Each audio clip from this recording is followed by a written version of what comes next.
The philosophy of confidence, becoming the architect of the self. Introduction: the human struggle for confidence. Confidence is not the loudness of a voice, nor the certainty of opinion. It is a quiet alignment between who we are within and how we appear without. Throughout history, humans have searched for this balance, from the marble forums of ancient Greece to the digital glow of our modern age. We have always asked, how can I trust myself? How can I stand in this world without trembling before its judgment? True confidence is not arrogance. It is acceptance, a harmony between self-knowledge and self-expression. It does not shout. It does not demand. It simply is. Philosophers have approached it from many directions.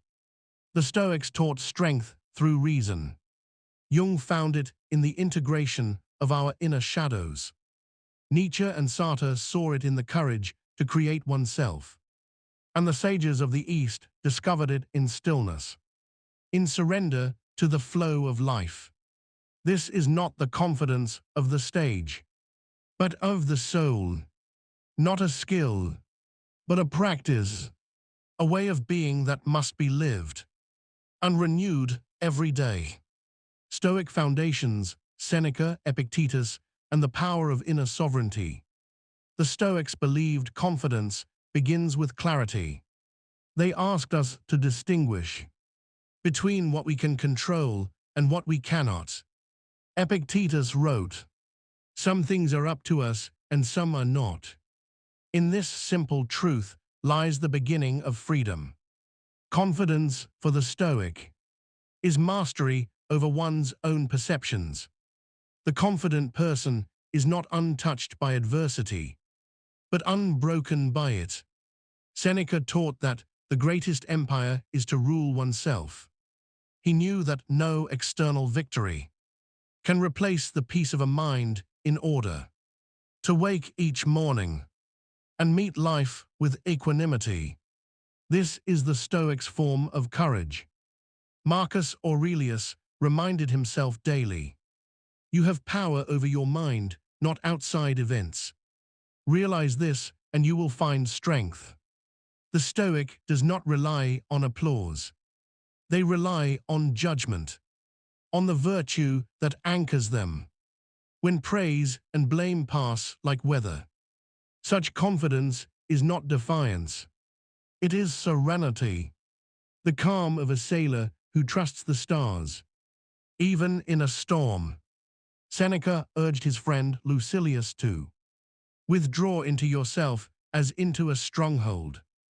There, behind the walls of reason and reflection, no insult or misfortune can touch you. Confidence, then, is not the absence of hardship. It is the presence of composure. Jung and the depth of the self. Carl Jung took us deeper, beyond the rational mind, into the hidden world of the unconscious. He saw that true confidence cannot be built by denial, but only by integration. Within each of us lies a persona, the mask we wear for the world, and a shadow, the side we hide from it.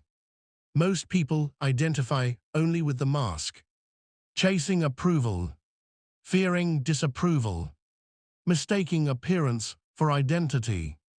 But beneath that mask, the shadow waits. The unlived life, the disowned emotions, the power and pain we have buried. Jung taught that the shadow is not an enemy to destroy, but a part of ourselves to embrace. One does not become enlightened, he wrote, by imagining figures of light, but by making the darkness conscious. To meet one's shadow is to reclaim one's wholeness, and from wholeness arises confidence. The confident person is not perfect. They are complete. They do not fear contradiction, for they have made peace with their inner opposites. This process Jung called individuation, the becoming of the whole person. It is not an easy path. It requires honesty, patience, and courage. Yet once this integration occurs, confidence no longer depends on circumstance. It becomes quiet, steady, and real, a radiance that needs no audience. Modern life often rewards the polished mask, but the Jungian path invites something truer, to live so honestly that nothing within you must remain hidden. To know yourself deeply is to fear less. To fear less is to live more fully. Existential freedom, Nietzsche, Sartre, and the creation of meaning. If Jung invites us to meet the depths of the self, Nietzsche and Sartre urge us to create it. For them, confidence is not a discovery. It is an act of courage. It is the willingness to become what has never been before. Friedrich Nietzsche wrote that the greatest joy in life comes from saying yes to existence, yes to its pain, its chaos, its endless uncertainty. He despised the comfort of conformity, the safety of the herd. He believed that true confidence is born when we stop waiting for permission to exist. The secret of reaping the greatest fruitfulness from life, he said, is to live dangerously. Confidence, then, is not comfort. It is creation. This is the spirit of the Übermensch, not a conqueror of others, but a creator of self, a being who transforms solitude into strength and doubt into fire. Jean-Paul Sartre, writing later, gave Nietzsche's instinct a modern form. He declared, "Existence precedes essence. No one is born with a fixed nature. We define ourselves by our choices. We are condemned and liberated to be free." For Sartre, confidence is the acceptance of this freedom. It is the realization that no one else can live your life for you. Freedom is frightening, for it removes every excuse. But within that fear lies the birthplace of authenticity. The confident person, in the existential sense, is not the one without fear, but the one who acts despite it, who says, "I am responsible for my own becoming." Nietzsche's call echoes through Sartre's words. Become who you are. Eastern insight, the Tao of self-trust. Where the West seeks mastery, the East seeks harmony. In Taoism and Buddhism, confidence is not about control, but about trusting the flow of being.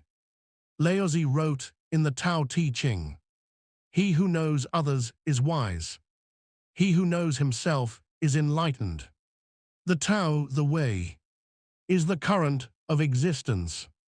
When we resist it, we suffer. When we move with it, peace arises by itself. This is Wu Wei, action without force, effortless alignment with the natural order. The confident person, in this sense, is like water, yielding yet unstoppable. They do not force outcomes. They participate in the rhythm of things. In Buddhism, confidence comes through equanimity, the serene understanding that all things are impermanent. When we stop clinging to success, image, or identity, we discover a quiet strength that cannot be shaken. The sage trusts not in the ego, but in the process of life itself. To let go is not to lose control, but to discover that the current has been carrying you all along.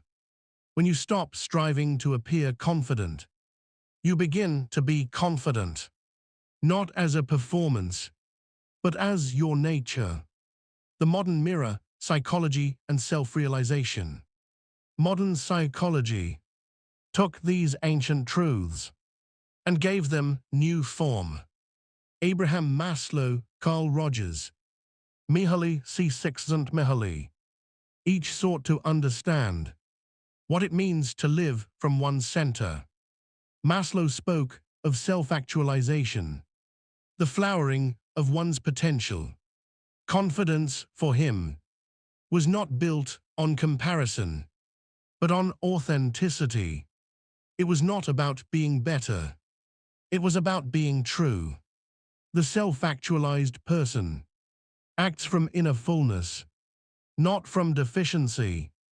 They do not seek approval. They seek alignment. Carl Rogers called this congruence, the harmony between the real self and the ideal self. When we stop performing for others and begin to live honestly, confidence appears naturally, like a heartbeat returning to rhythm. He wrote that the fully functioning person is open to experience. They do not hide from emotion. They listen inwardly with compassion. They trust the quiet voice of authenticity. And Csikszentmihalyi spoke of flow, those moments when we are so engaged in life that we forget to think about ourselves. In flow, confidence is not an idea. It is an experience of unity between mind, body, and purpose. Modern culture, too, often confuses confidence with performance, the loudness of presentation, the illusion of certainty. But real confidence, as psychology reminds us, is quiet coherence. It is not something you show, but something you live. The synthesis, confidence as philosophical practice, across all these traditions, runs a single thread: the integration of the self. From Stoicism, we learn self-mastery. From Jung, self-knowledge. From Nietzsche and Sartre, self-creation. From the East, self-surrender. From psychology, self-alignment. When these come together, confidence ceases to be a mood or a tactic. It becomes a way of being. It is not a fixed state, but a living practice, renewed each day. Through awareness, courage, and honesty, the confident person is not one who never doubts. They are the one who acts in harmony with doubt, who accepts its presence, and moves forward anyway. Confidence is not a wall against uncertainty. It is the bridge that carries you through it. It is not arrogance. It is integrity. Not control, but coherence. Each act of honesty strengthens it. Each moment of patience deepens it. Each step toward authenticity is a step toward peace. VIII, conclusion, the calm flame within. In the end, confidence is like a flame. It does not roar. It glows. It bends with the wind, yet never goes out. This flame is kindled by self-awareness and acceptance, the understanding that you are both fragile and infinite. To be confident is not to escape fear, but to hold it gently, to stand calmly amid chaos, without losing your center. The truest confidence is almost invisible. It lives in the eyes of one who listens deeply, in the presence of one who needs no display, in the quiet certainty that one's being is enough. The world may reward noise, but the soul seeks stillness. Confidence is not found in the applause of others, but in the quiet yes that rises from within. And so the philosophy of confidence ends where it began, in simplicity. You do not have to become something greater, only to become more yourself. Do not chase confidence. Cultivate honesty. Do not demand certainty. Embrace presence.